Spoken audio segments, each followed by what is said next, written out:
আপুনি যদি leadership quality নিজৰ বঢ়াব বিচাৰিছে, সূৰ্য যেনেকৈ জিলিকি থাকে, সূৰ্যৰ নিচিনা অৰা এটা যদি ক্ৰিয়েট কৰিব বিচাৰিছে, তেতিয়াহ'লে আজিৰ ভিডিঅ'টি আপোনাৰ কাৰণে। ওম নমো ভগৱতে বাসুদেৱায় শ্ৰী শ্ৰী সূৰ্য নাৰায়ণায় নমঃ। নমস্কাৰ, আপোনালোক সকলোকে পুনৰবাৰ স্বাগতম জনাইছোঁ মোৰ ইউটিউব চেনেল মনিষাছ হেপী কৰ্ণাৰলৈকে। মোৰ চেনেলটোত মই আপোনালোকক সেল্ফ ইমপ্ৰুভমেণ্ট টিপছ দিওঁ আৰু স্কিন কেয়াৰ টিপছ যদি আপোনালোকে বিচাৰে তেতিয়াহ'লে মোৰ চেনেলটো ফ'ল' কৰিব। আজি মই স্কিন কেয়াৰ টিপছ নহয়, মোৰ ডেইলি লাইফত ফ'ল' কৰা এটা নিয়ম, যোনটো নিয়ম ফ'ল' কৰি পেলাই মই বহুতখিনি ইমপ্ৰুভমেণ্ট দেখিছোঁ। তেনেকুৱা এটা নিয়ম মই আপোনালোকক ক'ব ওলাইছোঁ, যিটো নিয়ম কৰিলে হয়তো আপোনালোকে, যদি মই ফল পাইছোঁ তেতিয়াহ'লে আপোনালোকেও নিশ্চয় ফল পাব। তো তাৰ আগতে মই ক'ব খুজিছোঁ যে মই কোনো এষ্ট্ৰলজাৰৰ মোৰ জ্ঞান নাই, মই এষ্ট্ৰলজি নাজানো, কিন্তু এনেকুৱা নীতি নিয়ম, ভগৱানক কেনেকৈ সেৱা কৰি মই কিমানখিনি ফল পালোঁ, সেইবোৰ মই আপোনালোকক মোৰ এক্সপিৰিয়েঞ্চৰ ফালৰ পৰা কওঁ। মই কি কি কৰিছোঁ, কৰি পেলাই মোৰ কেনেকুৱা স্পিৰিচুৱেল জাৰ্ণিটো মোৰ কেনেকুৱা হৈছে, মই সেইবোৰ।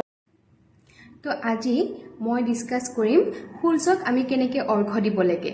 সূৰ্য অৰ্ঘ্য দিয়া নিয়মটো হয়তো আপোনালোকে বহুতে শুনিছে, কিন্তু আৰু বহুত এনেকুৱা আছে যিয়ে ফ'ল' কৰে, বহুত এনেকুৱা আছে যিয়ে ফ'ল' নকৰে। আৰু মই এইটো 2 বছৰৰ পৰা ফ'ল' কৰি আহিছোঁ, আৰু ফ'ল' কৰিবৰ কাৰণে মোক অবভিয়াছলি মোক এষ্ট্ৰলজাৰ বহুত কিছুমানে কৈছিলে, তো সেইটো কাৰণে মই ফ'ল' কৰিলোঁ। আৰু সঁচাকৈ মই ফ'ল' কৰি পেলাই এই নিয়মটো মই বহুতখিনি প্ৰমাণ পাইছোঁ। আমাৰ প্ৰত্যেকৰে নাম অনুসৰি কিছুমান আমাৰ ৰাশি থাকে, যিবোৰ আমাৰ জন্মতে আমি গম পাওঁ যে আমাৰ কি ৰাশি পৰিব, কোনটোখনত জন্ম হোৱাৰ ফলত কোনটো ৰাশি পৰিব, এইটো আমি গম পাওঁ। তাৰ পাছত কি হয়, প্ৰত্যেকটো ৰাশি অনুসৰি কিছুমান গ্ৰহ থাকে, আৰু মোৰ হৈছে সিংহ ৰাশি। তো সিংহ ৰাশিৰ কাৰণে মোৰ যোনটো গ্ৰহ মোৰ লগত ৰিলেটেড, মই ইমান এষ্ট্ৰলজিৰ জ্ঞান নাজানো, মই একদম যিমানখিনি জানো সিমানখিনি মই আপোনালোকক কৈছোঁ।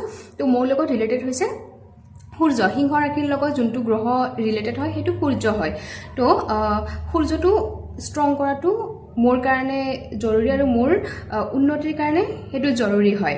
তাৰ পাছত কি হ'ল, মই যেতিয়া BEd কৰি আছিলোঁ, মই এজন আমাৰ কলিগ আছিলে, মানে মোৰ ছাৰ আছিলে, তেওঁ ছিনিয়ৰ ছাৰ আছিলে, তেওঁক মই হাতখন দেখুৱালোঁ। তেওঁক হাতখন দেখুৱাত তেওঁ ক'লে যে তুমি এনেকৈ সূৰ্যক অৰ্ঘ্য দিবা, ৰাতিপুৱা গা ধুই উঠি দিবা।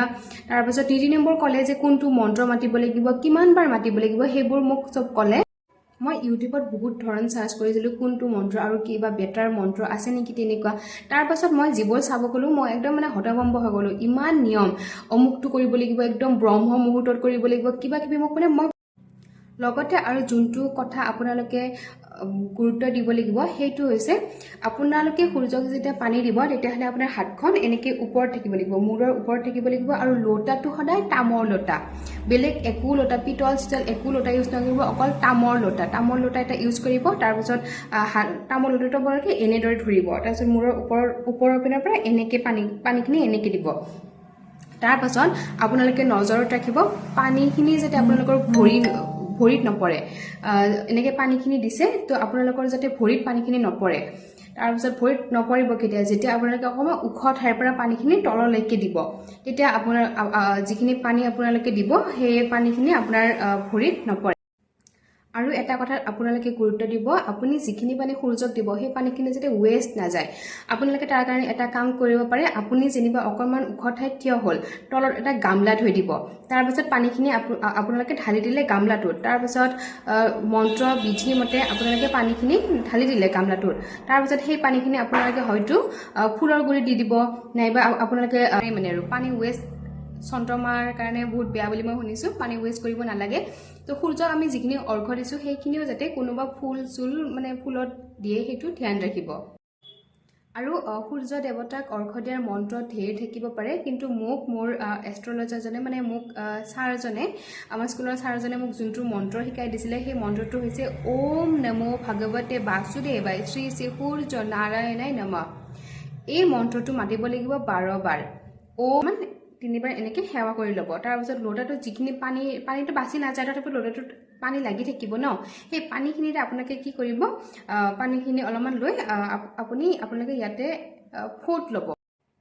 এইকেইটা নিয়ম একদম সাধাৰণ নিয়ম মই 2 বছৰ 2.5 বছৰৰ পৰা এইকেইটা নিয়ম মই পালন কৰি আহিছোঁ আৰু মোৰ লাইফত মই দেখিছোঁ বহুতখিনি ভাল হোৱা দেখিছোঁ মোৰ মেণ্টেল কণ্ডিশ্যন আগতকৈ এতিয়া বহুত ভাল হোৱা মই নিজে নটিচ কৰিছোঁ আগতে মোৰ মেণ্টেল কণ্ডিশ্যন কেনেকুৱা আছিলে এতিয়া মোৰ মেণ্টেল কণ্ডিশ্যন কেনেকুৱা হয় আৰু মই নকওঁ যে এইবোৰৰ ফলতেই হৈছে পূজা পৰ্বণৰ ফলতেই অকল হৈছে কিন্তু মই সেইটো মানুহ যে এতিয়া মই স্পিৰিচুৱেলি বহুতখিনি আগুৱাই গৈ আছোঁ আৰু তাৰ ফলত মোৰ মেণ্টেল আৰু ফিজিকেল হেল্থত মানে মোৰ বহুতখিনি ইম্প্ৰুভ হৈছে তো আপোনালোকেও এইটো কৰি আজিৰ ভিডিঅ'টিত এইখিনিয়ে আছিলে যদি মোৰ ভিডিঅ'টি ভাল লাগিছে তেতিয়াহ'লে মোৰ ভিডিঅ'টোত লাইক কৰিব আৰু চেনেলটো ছাবস্ক্ৰাইব নকৰাকৈ নাযাব